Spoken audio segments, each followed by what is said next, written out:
Terima kasih Anda masih bersama kami. Kita di bagian akhir dari diskusi kita malam ini. Pak Joko, usulan Pak yang paling bisa dilakukan dari Gapki untuk membuat harga minyak gorengnya bisa turun Pak harapannya. Bagaimana Pak? Kalau saya kan tadi ya, sebenarnya kan sawit ini komoditas internasional. Ya. Jadi harga itu di mana-mana sama, di Belanda, di Amerika, di Malaysia sama harganya itu. Ya, walaupun pakai dolar, pakai ringgit sama. Nah sehingga karena harganya sama dengan minyak bumi lah. Kan di Indonesia di mana-mana juga sama harganya, nggak bisa diakalin, nggak bisa.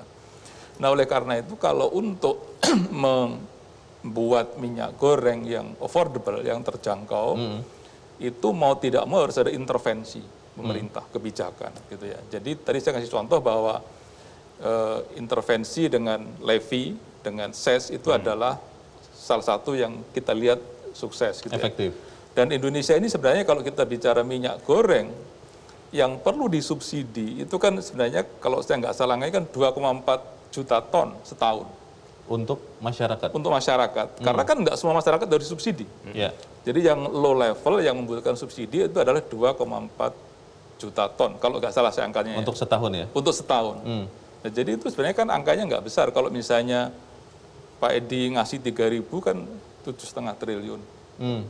Itu kalau 3.000, kalau 2.000 nggak sampai sebegitu kan gitu kan. Oke. Jadi itu yang mesti harus di-manage dan saya yakin bahwa BPDB itu lebih mudah gitu ya diregulit dalam kaitannya untuk pengelolaan dananya. Baik. Saya pikir itu menurut saya sih yang sekali lagi bahwa ini adalah lebih sustain untuk jangka waktu yang panjang. Pak Edi, betul lebih sustain atau bagaimana seperti yang disampaikan Pak Joko? Artinya kan BPDP ini bisa membiayai ya semua program-programnya itu termasuk untuk minyak gorengnya tadi. Itu depend on kepada penerimaannya dia. Ya. Sehingga tarif policy itu sangat menentukan di sini. Ya, tarif policy sangat menentukan. Jadi memang seperti katakan Pak Joko tadi itu fleksibel kita. Ya, kalau pemerintah misalnya membutuhkan dana, kita ambil dari pelaku-pelaku ekspor ini tadi, ya, yang sudah kita lakukan sekarang, sehingga pundi-pundi BPDP ini bertambah lagi. Nah, yang ini kemudian mungkin bisa langsung disalurkan melalui mekanisme subsidi itu tadi. Stabilisasi itu. Stabilisasi itu tadi. Saya kira bisa saja itu tadi dengan menggunakan instrumen tarif itu tadi. Kita ambil kalau harga tinggi berarti kita dapat tinggi kan begitu. Kemudian kita salurkan kembali untuk hal-hal yang kebutuhan pangan, untuk kebutuhan petani dalam kaitan permajaan sawit misalnya dan sebagainya. Itu ya. Saya kira begitu. Yang bisa dilakukan. Terima kasih Pak Edi. Pak Roy, apa Pak usulnya Pak supaya ya minyak goreng ini bisa ada dan terjangkau Pak harganya Pak? Ya, kami pikir ini adalah bagian mana kita sinergisitas dan punya komitmen. Ya, karena kembali lagi ini masyarakat yang kita layani dan sesuai dengan perintah pemerintah Presiden untuk menyediakan. Sebagai info bahwa memang sekarang pasokan sudah menipis ya, yang di toko-toko yang gerai. Rata-rata nggak lebih dari 5%, ya, 5-6%. Sangat tipis. Ada yang cuma tinggal 2 hari, ada yang cuma tinggal 3-4 hari, jadi sangat tipis. Itu retail modern ya? Retail modern. Yang tradisional Pak? Yang tradisional bukan lingkup kami dan baru besok nanti akan dilihat. Jadi kembali lagi kita berharap mari sama-sama kita sinergi, ya, komitmen, yang penting komitmen. Karena terkadang selalu kita dibilang nggak pernah buka PO, padahal PO kita sudah besar sekali. PO kita bulan ini sudah di atas 20 juta liter. Tapi yang terpasok baru 348.000. Nggak sampai 2%. Karena barangnya tidak ada? Ya, tidak dipasok. Tidak dipasok ke Pak dan jadi kita berharap itu ada komitmen, kita sama-sama melayani untuk masyarakat. Dan yang kedua, kalaupun sudah tersedia, kita berharap masyarakat belanja normal, belanja wajar, karena sudah dikomitmenkan oleh pemerintah bahwa jangan menimbun minyak goreng itu tersedia dan secara langsung untuk dinikmati masyarakat. Baik, terima kasih Pak Roy. Pak Ukay, ada usul Pak terakhir Pak. Ini tadi bilang tidak dipasok itu signal tuh. Berarti mengatur kalau barangnya ada tetapi di sedikit-sedikit kan, ya itu kan berarti mengatur produksi. Itu sinyal terjadinya kartel juga. Nah, solusinya bagi kami itu sebaiknya disehatkan aja industri dari hulu sampai hilir. di hulunya di perkebunan sawitnya, cegah jangan sampai semakin terkonsentrasi. Oke. Selama ini kan makin terkonsentrasi melalui merger, akuisisi dan segala macam itu ya. Kebun sawitnya. Kebun ya? sawitnya, termasuk yang rakyat dibeli sama perusahaan-perusahaan besar itu. Di industri minyak gorengnya dipermudah untuk mendirikan industri minyak goreng. Yeah. Jadi entry barrier-nya dihilangkan.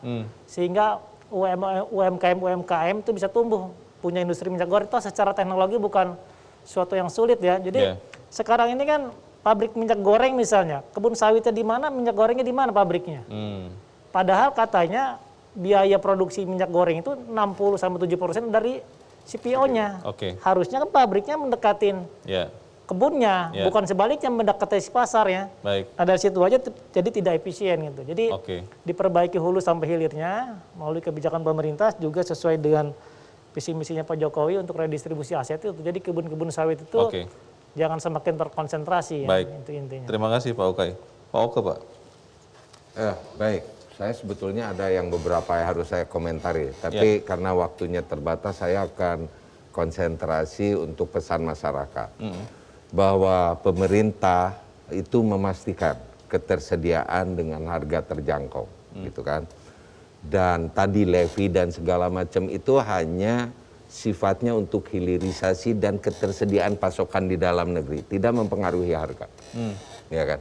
Jadi itu semua kita pertimbangkan. Tapi yang pasti masyarakat harap tenang bahwa pasokan akan dipastikan oleh pemerintah tersedia dengan harga terjangkau, dan juga kepada para pedagang, kami sudah membuat suatu regulasi karena saat ini kan ribut nih, pedagang punya stok yang harganya sudah mahal dibeli. Ya kan? Modalnya sudah tinggi. Modalnya sudah tinggi, sementara keputusan pemerintah satu harga. Ini bagaimana? Nah ini skema yang sudah kita atur adalah yang besar ngurus yang kecil.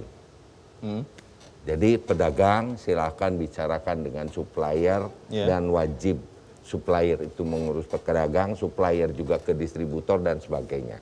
Jadi intinya kebijakan kita adalah yang besar ngurus yang kecil.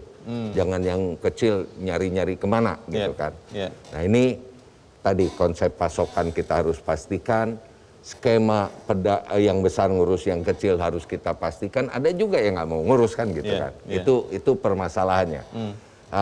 Tapi artinya pedagang dan juga masyarakat, pedagang saat ini, tadi Pak Roy menyampaikan, kebutuhan kita menyiapkan anggaran 250 juta. Sementara kapasitas retail modern 25 juta. Nah yang 25 juta kan harus disalurkan juga, kemana nih? Ya, kalau nggak menggunakan jalur-jalur sampai pasar tradisional, ya artinya pedagang, kami memang sedang pertimbangkan untuk bahwa para pedagang juga bisa menikmati dari skema pemerintah ini. Jadi pedagang harap tenang karena akan yang besar kami wajibkan mengurus yang kecil berjenjang, dan masyarakat ini 6 bulan itu adalah skema untuk BPDP. Kebijakan lainnya itu tidak harus menggunakan BPDP, masih ada lain. Tapi yang kita pastikan masyarakat dapat terus minyak goreng dengan harga terjangkau. Baik, semoga itu bisa terjadi. Tentunya apa yang kita bicarakan malam ini kita harap bisa menyediakan minyak goreng dengan harga terjangkau dan jumlah yang tersedia. Pak Edi Abdurrahman, Pak Oke Nurwan, Pak Joko Supriyono, Pak Roy Mandey, dan Pak Ukay Karyadi, terima kasih sudah hadir di Economic Challenges. Dan pemirsa, demikianlah akhir dari Economic Challenges malam ini. Saya Leonard Samusi, terima kasih. Sampai jumpa.